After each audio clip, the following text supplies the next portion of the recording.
All right, finally, man, finally, live again.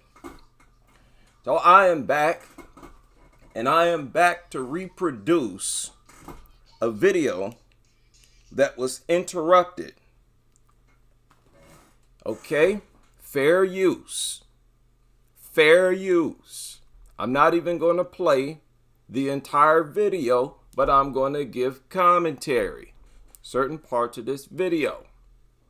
Now, I think we all know what this is about. And what I'm saying is, I think it's a very credible theory.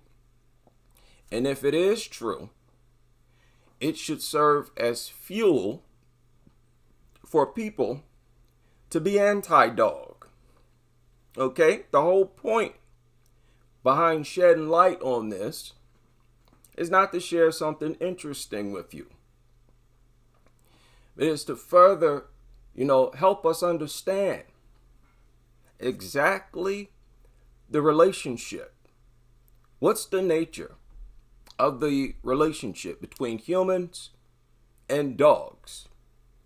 Are we being impacted in a negative way? And if so, how? And if it's serious enough, we should be willing to discard dogs, do away with them if they threaten our existence significantly. Of course they do. Okay? This anti-dog crusade is more like a recognition of the truth. It's time to face the music. That goes to the entire dog culture, the whole dog-loving world. Dogs have a parasitic relationship with you. I don't want to hear it. I don't want to hear it. They have a parasitic relationship with humans. They're the parasites. You, the dog lovers, are the hosts. Now, if you're out of your mind, you're okay with that. You're comfortable with that. If you're a sane human being, you refuse to allow yourself to be used, manipulated, and worst of all, to have resources, time, energy taken away from your family and wasted on a worthless mutant that will not leave anything of value on this earth like humans do.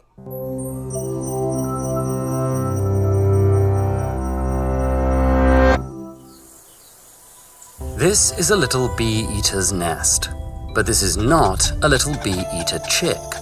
It's a newly hatched honey guide, and it's much more lethal. When its mother placed it here, she punctured all the other eggs in the nest. However, one little bee-eater chick survived the attack and is now hatching. Although the honey guide nestling is still completely blind, it instinctively stabs the little bee-eater chick with its sharp, hooked beak. And over the following weeks, the host parents devotedly care for the hatchling that murdered their offspring.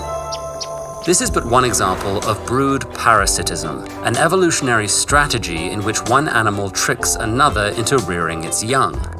Brood parasitism, in my opinion, the way I look at it, is simply the function of organisms. It's simply a way in which organisms acquire resources, life fluids, food. Our number one instinct is the instinct to survive. So organisms will evolve new behaviors, whatever they have to do to acquire food. I imagine the drive is even stronger for creatures riddled with parasites themselves and are never full, always hungry. Especially well known among birds. By depositing their eggs into a stranger's nest. I'm sorry. I'm sorry, seriously.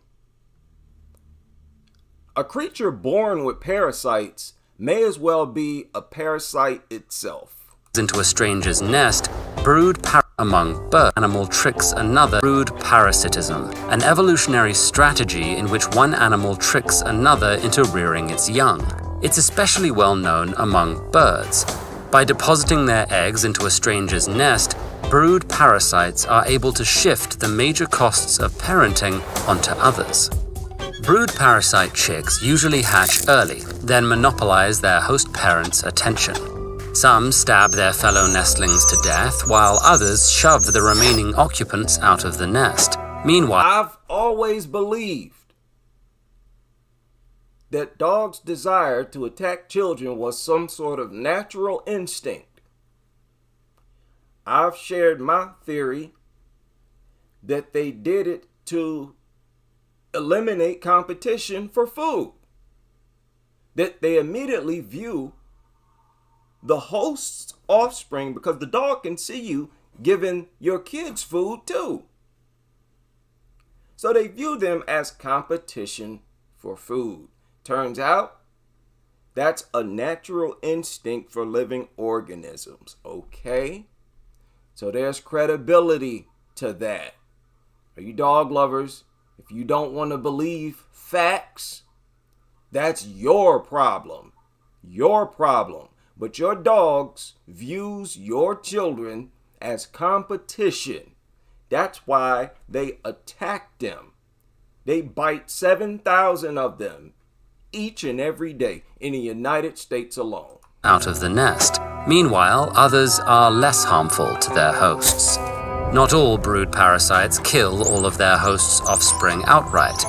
Brown-headed cowbirds usually outcompete them by begging for food louder, more frequently, and with a wider mouth. Among the most benign, all to intercept or steal food. Creatures will do anything for food. They will plan out their whole day to find food. We as human beings, especially at this point in our evolution, we fail to understand that these things operate with a totally different mindset.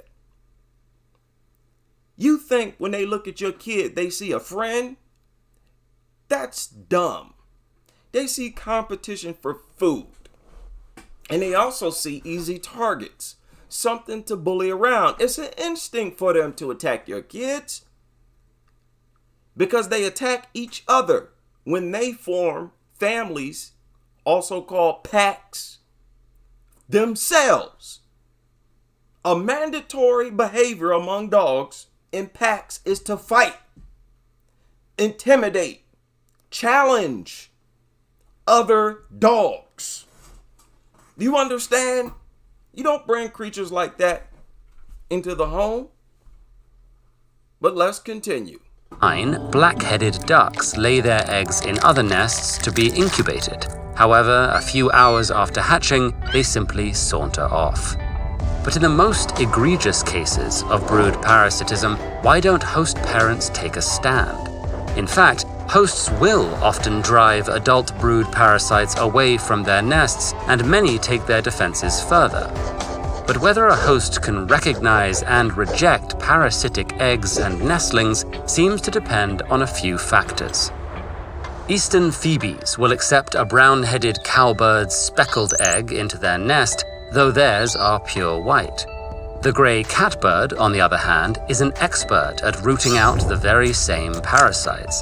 It memorizes what the first egg in its nest looks like, which is usually its own, and tosses any aberrations. This retaliatory adaptation can fuel an evolutionary arms race, where brood parasites evolve eggs that closely mimic their hosts. Interestingly, birds that do reject parasitic eggs are usually clueless when it comes to parasitic chicks. But you already see, these birds are more intelligent than dog lovers. Because at least once the birds find out this is not my child, they get rid of them. Right? They gives them the boot. Or they'll abandon the whole nest. Bottom line is, they do not approve of treating some foreign creature like its own offspring, especially allowing it to share the same living quarters as their offspring. Are you crazy? That's an abomination. Reed warblers are good at ejecting poorly matching cuckoo eggs, but if one hatches in their nest, they'll care for it, even after it's grown 6 times their size. Though chick rejection is a rarer phenomenon, there are some noteworthy examples. I mean, they'll feed the thing, this foreign bird, parasitic bird, even though it grows to be larger than the parent bird itself. Now, if you Google this, you'll see images of these little small birds feeding these giant birds. That seems like extreme desperation to acquire resources. That's a universal law.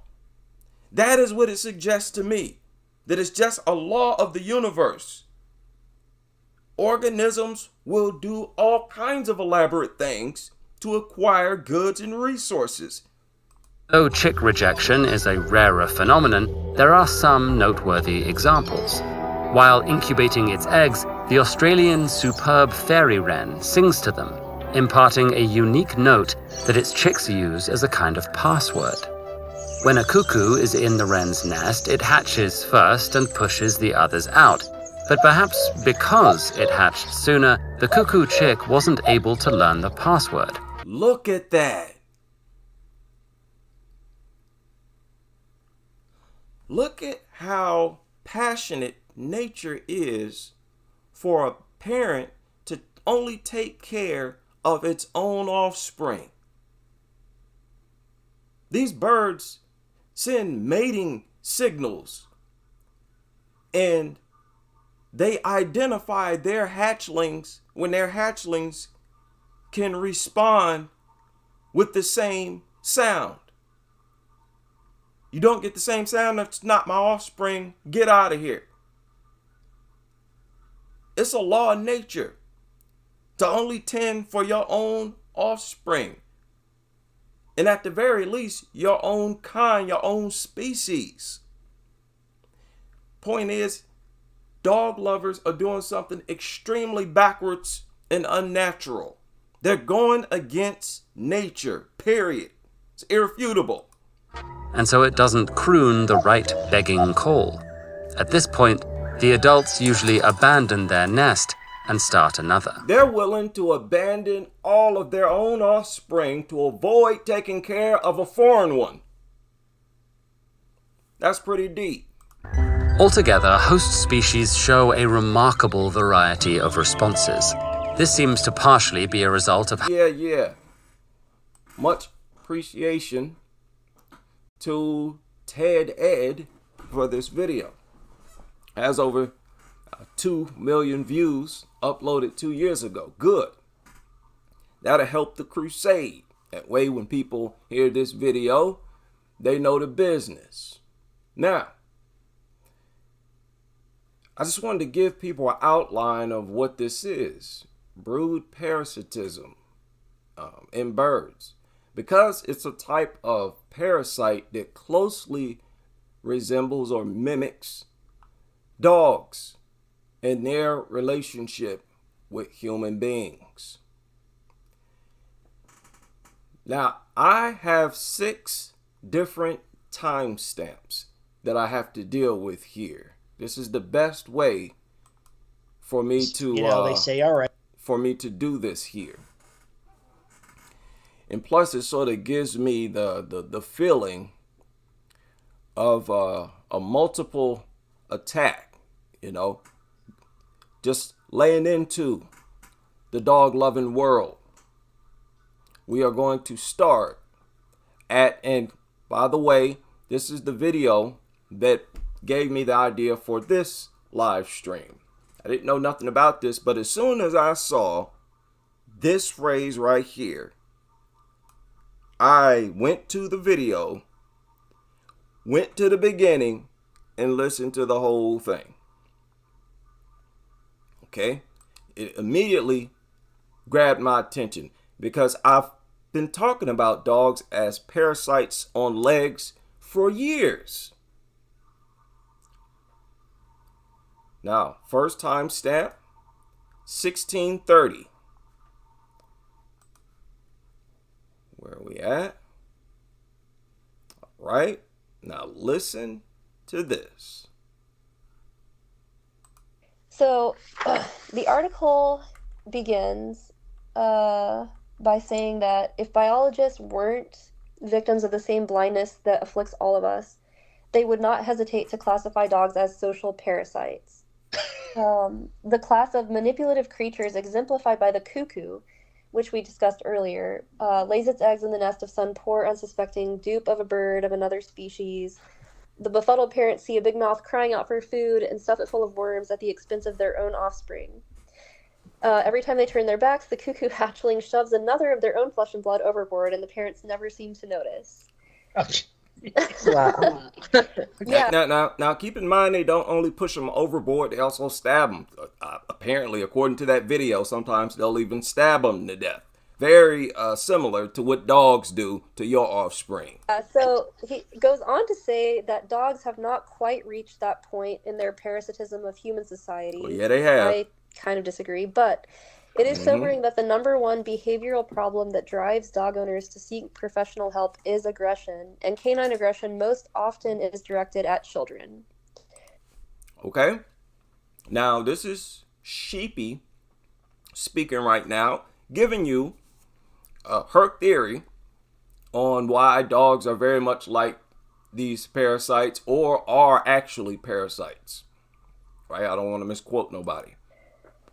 So that's how the article starts, and that's kind of how I started looking at dogs as brood parasites. Now, the article she's talking about again, let me make sure I get this right.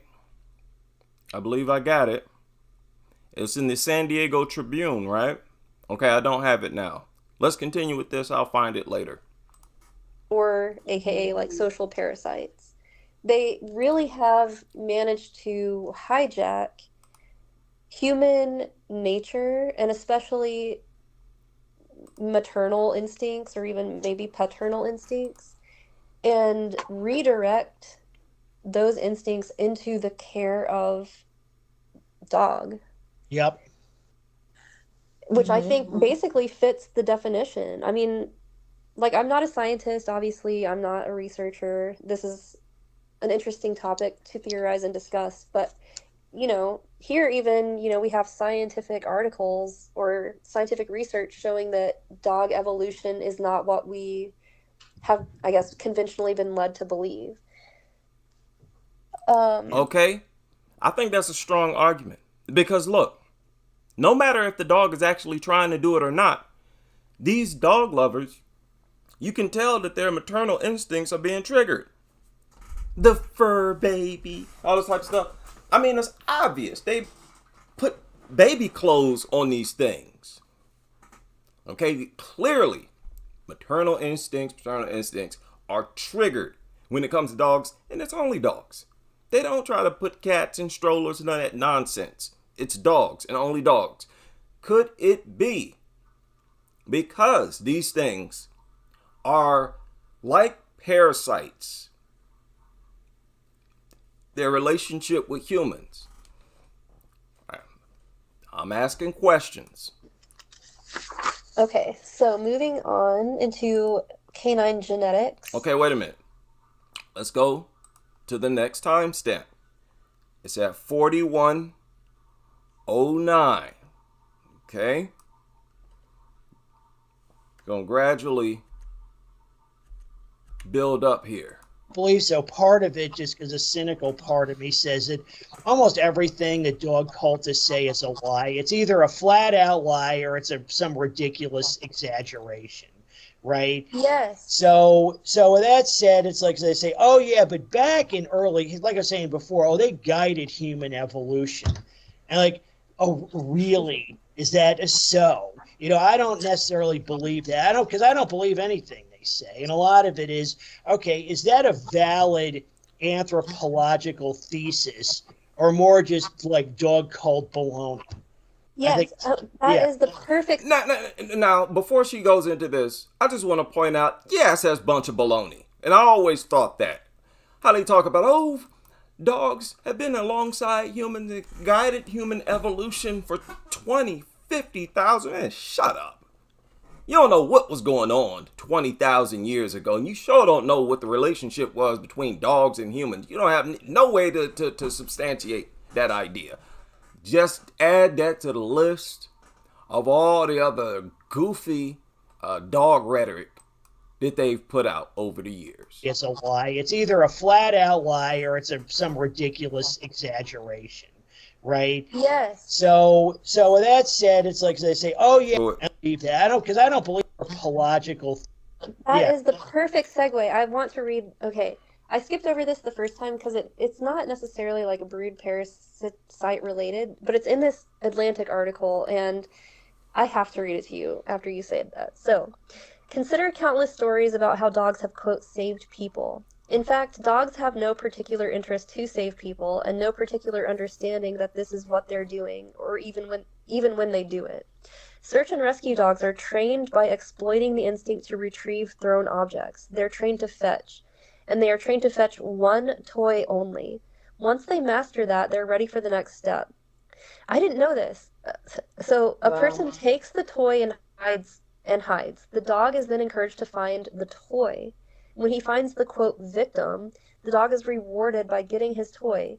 Here is the actual, here's the interesting part. At actual disaster scenes, trainers get someone to go and hide with the dog's toy several times a day so that the dog can score a few successes and not become frustrated.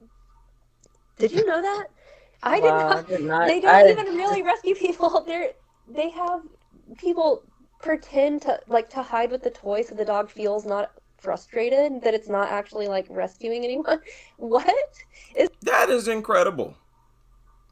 I had no idea. How many of y'all knew that? I'd never heard that. They actually do that? I mean, why not just keep looking for people? They will have a stunt guy go out there with the toy and hide. And he'll find the fake victim, and the dog, what, will feel better about itself? So it won't get frustrated, according to them. That is crazy, and that's pathetic. So some of these rescues that have been called rescues probably were not. Probably a dumb mutt just found some dog lover who went out there with a tennis ball or whatever, hiding in the rubble. Is that what we've been led to believe? Like, it's all a sham. Yeah, it's a sham. It's a fraud. Well, the thing is, too, is, you know what's funny, talk about... Whoa. Let's go to the next timestamp. It's at 49 minutes. 49 minutes. I'm telling you, these things are worthless. Every bit of valuable thing that people claim to get from dogs is all a delusion. It's either a delusion or you just straight up been lied to. These things are worthless, and it's actually surprising how worthless they are. We've all talked about how other living creatures actually are beneficial to the earth. Dogs are not in any way, shape, form, or fashion whatsoever. Every benefit that they point to, there's a better example somewhere else, or it can be substituted by something that's more accurate, right? More efficient, and safer, and smells better. It's a finding that out. Yeah, that happened. Like, that's what's happened. Frozen River. Thing I wanted to mention about the brood parasite thing. You talked about that mother of 5, I think, dying, trying to go after the dog. Well, think about all of the cases, like the one, was it Tennessee? The really horrible one where they had those two, what were they? certain The Bernard lions, case, whatever. the Yes. Bernard case where both kids were killed. Yeah. So they had the dogs for what, like 8 years? Y'all, I just want to make sure y'all remember that case they're talking about where the couple had 2 kids. The kids were killed. It was 2 dogs, and they raised those dogs from a puppy. It was a real big story that went viral, I think a year or so ago. From puppies, right? And then they had 2 small. One was only an infant. One was Yeah. 2 maybe, and the other was just months. 6 months. Yeah, I think it was a 6-month-old and a 2-year-old. And the dogs mauled and I guess were eating, I mean, just those 2 babies, and everyone is shocked. Like, but is that not the cuckoo kicking the other eggs out of the nest almost? I mean, Yeah. Yes. Yes. Because look, they grew up with them. They raised the dogs from puppies. And understand, they had those dogs longer than they had the kids. So the dogs sort of hatched first. Isn't that right? They had the dogs for like 8 years. So maybe the dogs felt like the true offsprings. All of you nutters who acquire dogs and then you bring a new life into the home, you're playing a very dangerous game. And this is why we've heard so many stories of them. As soon as they come home from the hospital, there's an attack. And this is natural behavior, okay? You can't brush this off. They're giving examples of natural behaviors here. what Yep, would that's cause exactly what that the is. behavior other than the dogs feel that its resource, the adults, are now being threatened by the new infants? Yes, the new infant that the dog sees holding all the time, feeding all the time, and y'all think it's cute to just sit there in front of a dog that's staring at you, holding his baby. Y'all think that's cute. And then you'll bring the dog over, call it over to lick on the newborn. And often the dog attacks in that exact moment, and y'all know it. And then y'all give some phony story about how you got up, went to get a cup of coffee or something. All right, let's continue. The human infants, I mean, how many people have lost their actual children to dog aggression? It's more, one is too many. Man, y'all remember there was one area, maybe it was a country, where in that part of the world, I don't know if it was a state or something, they said that the number one demographic was aged between 0 and 3. Nationwide, here in the United States, is between ages of 5 and 9. Males, ages 5 to 9, are the most attacked demographic nationwide. But in some parts of the country, it's a lot younger than that. These things are behaving exactly, well, very close to parasites. But it is. If this is a natural behavior, in organisms, that's all the more reason to ban these things. Get them out of the house right now. Y'all better stop being stupid. Now, if something go down after you've heard all this information, you got yourself to blame.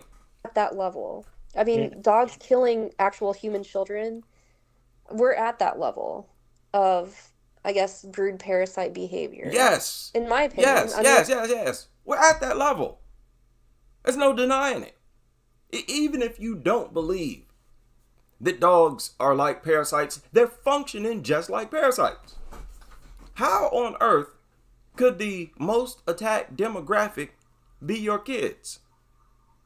How is that even possible when adults are exposed to dogs more often than kids? In these shelters, there's adults in there. These dogs spend forever in them shelters, and they see a bunch of adults coming in and out. The kids, they see every now and then. But then they see the kids more when they get adopted, go into them homes. Now they have their favorite prey, trapped inside of an enclosure with them. Y'all playing a dangerous game. Let's continue. And what else is it? Yeah, that's Like, an interesting take on the Bernard case, because I hadn't even thought about it, because typically, and it kind of goes back, how I love, like, one of my favorite. Oh. Okay, so yeah, that was all I wanted to play on that timestamp. Next one, 55 minutes, 47 seconds. 55, 47.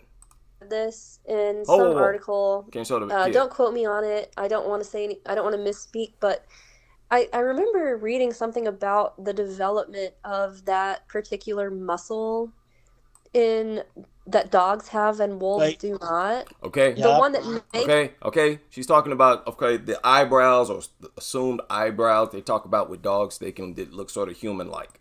them able to. People believe that they're making an expression, right? People believe that dogs are expressing emotion. I don't believe that. I think that it's another interesting, weird characteristic that some of these proto-dogs evolved to have more success in exploiting human beings with the existence of that little muscle. That dog's going to make these expressions that you think are like, oh, look, it's so sad, right before it bites that little girl's face off. Right. Well, no, see, he's sad that the government is banning. Now, that's very possible. That's very possible that these things evolved that ability because it gets them food and resources. Organisms will evolve certain behaviors, characteristics, and even appearances. It's already been proven. Organisms will do that. So this is very possible. And look at how dog lovers go crazy when they see a hideous mutt looking like that with those eyebrows. Again, like I pointed out in the other live stream, I call them passive angles. The eyebrows are at a passive angle because you use this in the designing of automobiles and stuff like that. Like where race cars will get usually aggressive angles, where when your eyebrows are at an aggressive angle, you look angry. But when you look sad, they're at a passive angle. It instantly triggers emotion in the human mind. Instantly. Okay? So it shows a lack of IQ when you act on that. Oh, see, he's sad that the government is banning him. Aren't dogs like citizens too? Like, why does our prime minister hate us so much? I'm just this like. I'm gonna be separated from my sister here. Yeah, to be separated from my sister. I would be banished like to the United States, like so. Like they're gonna have a whole. No. It's like an underground railroad of. Oh, it's funny because now I'm sort of segueing into BSL politics, but they banned him in England and Wales, so they're like, okay, we'll ship them all to Scotland. So what happens? Well, all these dog maulings like go through the roof there, so now they want to ban them. So it's like now they gotta ship them all, do like a massive like XL bully boat lift to either like mainland Europe or the U.S. Well, but that's what it is. Here. Look at that. Look at that face. Like, how could you say no to that? How could you ban that? But you're right, Sheepy. That's probably. They're sort of making light of it. But if you ask me, I believe that this stuff really does go through the mind of dog lovers. They look at the look on that dog's face, and all this stuff that they said goes through these people's mind. Oh, look at him. How could you ban him? How could you separate him from his sister? Oh, look at his sister. She doesn't want him to go. This stuff really goes. Look at the memes. That tells you that these things go through their minds. They make memes to say it. All those memes they brought to those marches and stuff like that, filled with that exact same type of rhetoric. And they use photos of these mutts looking exactly like that. So that is spot on. That proves, yes, they are being manipulated by these expressions on these hideous mutts' faces. Probably something that, evolved into them probably a long time ago. And actually, that's what it's saying. But what's happened, though, is that, current technology is allowing this to spread like wildfire. This is right? Because that's a crucial point. That's a crucial point. Okay, because it most definitely happens. It most definitely triggers emotions. The appearance of these dogs and these sad-looking faces. But we all know how social media is. It exaggerates it. You put it in a meme, you put some captions on it, then you spread it, you share it, and then what? It's gone viral, triggering millions of people's emotions. And then it gets exaggerated even more from the comments they leave on these images. This is true, powerful brainwashery that we're dealing with here in the cyber area, most definitely with the internet. Okay, it seems like a brainwashing, a tool to brainwash the general public for the most part. you see, because it makes it so easy. Because you look at this, even And to add to that, this is just one meme. I mean, in the real world, it would be rare to see one image like that. Oh, heartwarming, next to his sister with a sad face. But when you can see multiple of them back to back, and maybe they all have a caption, man, that's just a brainwashing machine. 40 years ago, well, I mean, you could show things on TV, but everybody, they're all broadcasting this propaganda, and it's everywhere. Yeah, and they have a means to pump it through various of them quickly. I mean, they accumulate fast in these Facebook groups and these other groups. Some Instagram, those Instagram profiles, Twitter, and imagine one platform is full of enough of this, but they use multiple platforms. You're looking, it's like, as he looks sad.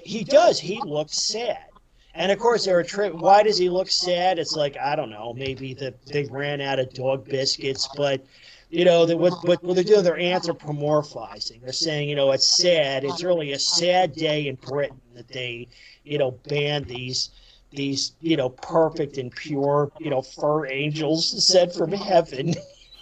Right. Yeah, it looks sad, but it's probably not, right? Like, Yeah, it's probably learned that when I move this muscle above my eye, it gives me food, like the human gives me. Yeah. Like, you know what I mean? That's basically. Yep. And that doesn't have to go through the dog's mind word for word. Okay, we all know that. But this is how organisms function in this world. My whole takeaway from all of this brood parasite stuff is dogs are just really, really well evolved to exploit human beings' emotions and feelings and thoughts about, like, human beings, desire to anthropomorphize them, basically. Yep. And it's a weakness. Anthropomorphism is a weakness. It only serves to give the creature an advantage over you. You should never do that. Don't ever do that. I mean, maybe if you look at it in passing, maybe as you're driving by, you see a bird. But man, these people playing a dangerous game. They live it out. Hey, come be my kid. Live in my home with my kids. No. That is insane. I mean, you see it too. We've talked about this before. How in like a lot of shows and cartoons and animations now, they'll animate every animal as if it's behaving like a dog. Like it's a moose or something, and it's like panting and like licking and begging, and you know what I mean, mewling. Right. That's crazy. I didn't know that. I didn't know that there were animations out there. Like, that is crazy. But the dog worship is through the roof. I'm not even fully aware of it. Next timestamp 10141. 10141. I got to get me a cup of coffee. Yeah, we got some homework to do tonight. Also, to me, it looks like it's begging through his face, like, please. Yep. Yeah. Yeah. Yeah. So They're so And understand, that's a universal expression with human faces. What if it's just something in nature? And especially if these things spending a whole bunch of time around us, isn't that a part of nature for it to sort of adapt and adjust to us, especially if certain things and behaviors and looks gets them food? Isn't that what defines these things? That's how they're taught to do different things through manipulation of. You can't train other animals because they are not as obsessed with food. Now, the politically correct way to point that out is to say that they don't have the same food drive as dogs do. Don't be fooled by that phrase, food drive. No, it's an obsession, unusual, abnormal obsession, because all the parasites these things are littered with. incredibly driven by food. Nah, Like all exactly what I was just talking about. And I want y'all to listen to this too. Making that face, it to me doesn't necessarily look sad. It does, but it also, to me, it looks like it's begging through his face, like, please. Yep. Yeah. Yep. Yeah. So they're so incredibly driven by food. Like almost all, the more I read, like almost all training modalities for dogs is like based on food. Everything. The whole training dogs to be service dogs, all food based. Y'all remember I showed that girl, she's on YouTube. She's actually training the dog to be a service dog right there on camera. That's all. Anything they with these dogs is food. When they go to rescue them, a dog is underneath a car, you can't reach it. Oh, pull out the food. Dumb dog, it wouldn't come up to you without the food. It was scared, shaking, trembling, pull out food. I shared that information where they pointed out that dogs will ignore danger in the presence of abnormal obsession with food. Here we're talking about. Yes, it seems like an organism like that would be more likely to evolve different behaviors and more likely to function like a parasite. Being that obsessed with food, that's the primary thing that these the other parasites are doing these things for. They're trying to get resources. Yep. Yeah. Yep. yeah. So They're Okay, wait a minute. so incredibly driven by food. Like almost all, the more I read, like almost all training modalities for dogs is like based on food. Almost all of their behaviors are driven by food. They're even incredibly sneaky. If you All that sniffing around, that's food drive. They're always looking for something to eat, people. They're always looking for something to lick up and eat. Something to sop up. They find something nasty, vomit, something they're going, that's what they sniffing around for. If they come up to you sniffing on you, they're going to be focused on your hand. All that focusing on your hand. Understand too, a lot of these moments where people think the dog is being attentive because the dog is looking at them constantly, it's locked in on them. They're like, look, oh, it wants attention. They going up to, no, that's all food drive, all food, baby. If you pay attention, in those moments, the dogs are always hyper focused on everybody's hands. They're looking at you in hopes that some food will pop out. They've learned that food will appear in the hands of humans randomly. You don't know when it's going to pop. There's no ceremony before it. The Pavlovian study with the dog, Pavlovian dog, they would ring the bell and then give the dog the food. So by the time they got to a point where they could ring the bell and the dog would salivate because it anticipates food, because every other time food came after the sound of the bell. Well, that's not going on in the real world. These nutters pull out food just randomly. So, of course, the dog's going to always be paying attention to you. It ain't because it love you, nutter. Okay? It's not because it love you, nutter. Y'all come in here. Y'all dog lovers, y'all need this. Y'all need to hear this. Now, you see how class is more efficient when you got multiple people dealing with a topic? Let's continue. I don't. That's probably still anthropomorphizing them too much. Yeah. They're driven by baby Ryans. I like that. Well, here's another one that's like. All right, hold I up. like- That's not what I wanted to show. Let me next time stamp 11219. Right? Wait a minute. Maybe I want to make sure I don't leave nothing out. That one, See, yeah. if you're cold, they're cold. So bring them inside and warm them up. Warm them up. Warm them up. Yum, yum. Okay, wait a minute. Oh, let me get that. Yeah, 112. What'd I say? 11219. Right there. Isn't that right? 112. Yeah, 19. Let's go. Because you don't want to, I don't know, swim in a river full of alligators. It's like, what's the difference? Yeah, that's Oh, it. wait a minute. Like, talk about like ever have children. Like, does this Oh, mean yeah, I'm that sorry. the- Yes, it's a little before that. You have to give one of them up. What do you do? You know, and again, but you pointed out, it's like, yeah, I'm sure that happens. You know, they say, all right, the kid's got to go, and that is to make the understatement of the century. That is really fucked up. Yeah. Well, and even earlier today, from I think it was the. Oh, wait a minute. It Oh, happens. let's You get know, the that's part. me. I would say neither, because sure, you know what? Probably many.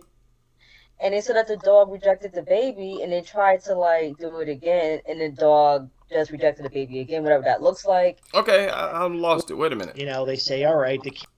Does this mean we shouldn't? Oh, have yeah, here it children is. because Sorry. After getting it in the first place, but then she was like, "This the dog ever done?" Like this dog and this woman. Okay, Yeah. yeah. I'm sorry. This story right here. I lost the timestamp. Let's go. Well, and even earlier today, from I think it was the dog regret subreddit, there was this woman posting on. Me and my husband adopted this dog, and immediately he was like crying every day, like it was the worst thing we've ever done. Like describes this like horrible situation, like how much the dog was terrible. It was like just poorly behaved. Anyways, they ended up getting rid of it, like not long after getting it in the first place. But then she was like, her takeaway was, now we're worried, like, if we could ever have children. Like, does this mean we shouldn't have children because we hated this dog? I mean, talk about, like, apples and oranges, or, like, Yep. imagine just, but people have been so brainwashed into this idea that dogs are like children, like the equivalent of having your own baby or your own child. But now, let me just ask a question. Don't that seem far-fetched to assume that raising a baby is like raising a dog? Like, why? But there are people like this out there. They believe you can get a dog, and that's a way to train or practice being a parent to your real biological child. No, it's not. Like, what are you talking about? Yeah, this is bad. How closely people look at dogs, they look at them as if they're babies. And these articles that came out about how they're just like a 2-year-old made things even worse. You know, these journalists, these media outlets, they've been helping to drive this madness. The people are literally like, oh my god, I'd be a terrible mother because I hated this stinking, filthy thing that was biting me in the face. Like, Yeah, really. no, Well, I mean, would that's you not be what- like, would you be a bad parent because you don't want to, I don't know, swim in a river full of alligators? It's like, what's the difference? Right. It's like, what in the world is going through people's heads today? This dog madness is out of control. It's completely out of control. Now, people can think that the theory that dogs deposit parasites into our bodies that manipulates our minds because it's said to happen. That's credible. I believe this parasite theory is also credible. Parasites are very sophisticated. In the original video, I talked about this weird parasite. I believe the males will attach themselves to the gill of a fish and the females attach themselves to the tongue of a fish. What they do, they have some type of, they use their claws. The parasites use their claws. They go inside the fish mouth and sever the tongue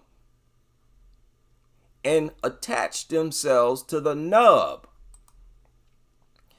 And then they will feed on the food that the fish eats. And they also feed on the fish mucus. Craziest thing in the world. But that's the behavior of a parasite, doing all of that just to acquire food, steal food.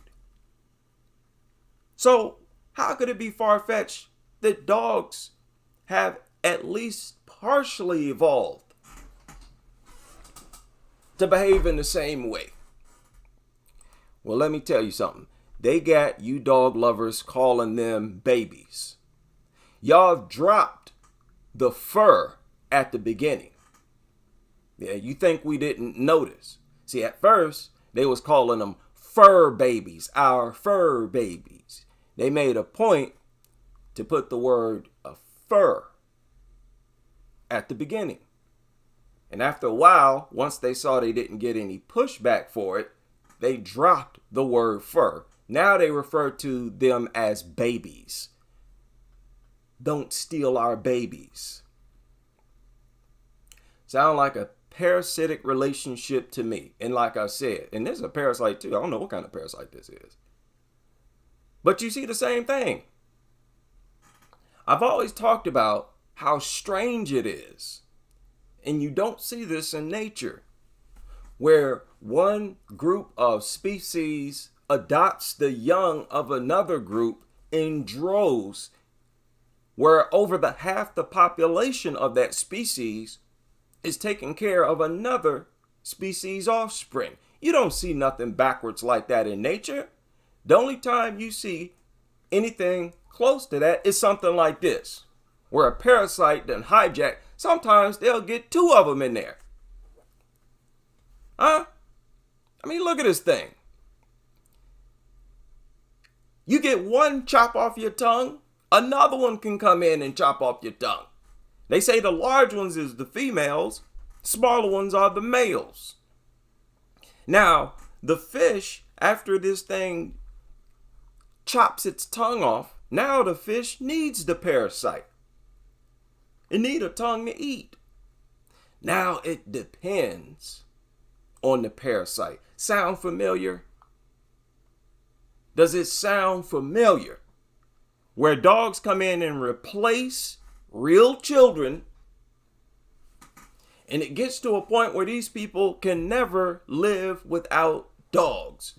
One dog die, they go out, buy another one. That dog died, go, oh, I need dogs. Look at how some of them hoard. Have 20, 30 dogs in one house. What are you doing? I mean, if only psychologically, they depend on these things. Just like another organism would depend on a parasite. Just like fish depend on these parasites. Now, after a fish dies, you'll see the parasite exit the fish body, and it'll be on the external of the fish like this. Maybe looking around for another host. But if it's not feeding on this fish, freeloading off this fish, then it's useless. Just like a dog. That's why that dog can be adopted each week. It can have a new owner, and that stupid mutt wouldn't care as long as each new owner is dispensing food, resources. How long have y'all been doing this? had this type of relationship with dogs. Do you really think they haven't evolved even a little bit? This is the actual parasitic birds. The mother bird still feeding this giant bird. What in the world? This world is more sophisticated than most of us understand. And you know, we should respect that. Now, if I'm not mistaken, Sheepy was inspired by this Reddit post, and this was created 5 months ago. The dog is a brood parasite. And again, even if you disagree, you can't deny that dogs have a parasitic relationship. Now, I pointed out and put emphasis on the fact that these things are beyond worthless. They've set records for worthlessness. Guinness Book type records for worthlessness. Despite holding very high status in society, they leave behind nothing but scarred tissue and tombstones. They leave nothing to show, nothing of value whatsoever. They leave the same thing that they contribute while they're here. Nothing. Nothing but filth, polluted air and water, and attack victims. That's beyond worthless. You look at your offspring. They leave all kinds of stuff. Stuff we take for granted, people leave behind. All kinds of ideas. I pointed out how I gave an idea to my job, the place where I worked. And this was years ago. And they're still making money off that idea. And they will continue to make money off that idea long after I'm retired, long after I'm dead and gone. Humans always bringing something of value to humanity, to make humans more efficient, to help evolve humanity. Dogs leave nothing but dead bodies. And when the majority of those dead bodies are your own offspring, your own youngins, I gotta ask, what's wrong with you? What's wrong with you? Is everything okay upstairs? This is not looking like it. Now, I also pointed out how dogs at least are a source of, the main source, I think they're the main transmitter of zoonotic infections from the wild to humans. And this was also pointed out here, who was this, back in 2008. This was written back in 2008. Now, I had not seen this, but it talks about, you can see it right here, dogs as a source, as sources and sentinels of parasites in humans and wildlife. Even if you don't believe the brood parasite theory, it's an irrefutable fact that a bunch of people have parasites in them that they got from their dog. That's irrefutable. And it's a variety of parasites. It only takes one parasite to alter your behavior and mind. But these dog lovers walking around with a variety of different types of parasites in their body. And it is natural for parasites to alter your mind. How could this not be affecting them at all? Especially when we sit back and look at their behavior that's completely suicidal. Right? We wondering what exactly is going on upstairs with these people. It could be because they're not only dealing with parasites in their body, internally dealing with parasites, but they got a worthless, stinking, external parasite. That if you don't even believe it's a parasite, you got to admit has a relationship with the owner like a parasite. Nothing but leeching resources. You dumping, you losing money, and it's just, you throwing it out the window. It's not even an investment. You invest money in your child, they go to college. They acquire an automobile. Now their life is flourishing.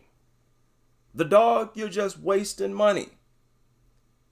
And it leaves nothing behind, nothing at all. We're better off without them. You can't deny it would be intelligent to drive them into extinction. And we would have to. If we're going to abandon them or ban them, that's the only right thing. What are we going to do with them? They'll become an even bigger problem if they're not driven into extinction. That's the humane thing to do. Like I said, they shouldn't have been mutated and inbred into existence in the first place. That itself was inhumane. The only way to fix that mistake is to humanely drive them into extinction. So that is my take on brood parasitism. I encourage all of you to do your own research. If you find any additional information, please share it with the rest of us. I like new ideas like this. I'm feeling this. Shout out to all the members in the house. Tone, Mr. Baldwin in the building. What is going on with y'all? Sunday night, almost 9 p.m. my time. What do y'all think about this? I think it's scary because if people are being manipulated in the same way a parasite would manipulate other organisms, then these people need help. We're in a whole lot of trouble. They're never going to wake up. It's going to be real hard to wake them up. That will make it even more difficult to put an end to this culture. But like I said, it should serve as more motivation for these people to get rid of their dog. You want to be used like that? Oh yeah, I do, because of the kisses. And those are not even kisses. These are it's begging for food. Again, it's behavior driven by food. All 100% of the time that your dog has licked you in the face, it was begging for food. It don't know what no kiss is. And these things, that's instinct for them to lick your face as a way of begging for food. And when they're not licking your face begging for food, they're fixated on your hands, looking at you. You think it's just in love with you. Stop it. No, all of its behavior is food driven, and it's pathetic, and it's an embarrassment on us to interpret that as the dog adoring us. Especially when you got scientists telling us they're not even capable of emotions like that. Y'all still want to do it because it's fun. Time to stop embarrassing ourselves as human beings, man. Shout out to Animal on Control in the building. Y'all be sure, subscribe to Animal on Control. My man gets into some deep stuff. Veteran critic of dog culture. He was at it long before me. Several other content creators that I don't even know about. I need to do another sweep and find them and check out their material. I'm going to deal with that video from, what was the guy's name? Dog Culture Review. I know it's a tough video for a lot of people, but y'all know, longtime followers, I've been pondering over that for a long time because I saw the parallels myself. It's like, man, it seemed like wherever there's like extreme nuttery, they have this real anti-kid energy. You know, you come out with mugs. Like, who does that? You come out with a mug and all this goofy stuff. That's weird at the very least. It's like, dude, it's not that serious. You're going to come out with a shirt. Dog's better than just stop. This is a cult, man. It's time to take these people seriously. I mean, we got to fight for our evolution. We got to fight for our evolution. We can't sit back and watch people cause us to regress and just keep our mouths shut and regress along with them. I don't think so. Shout out to everybody. Y'all be safe. And I will chop it up with you on the next live stream as we continue with this crusade.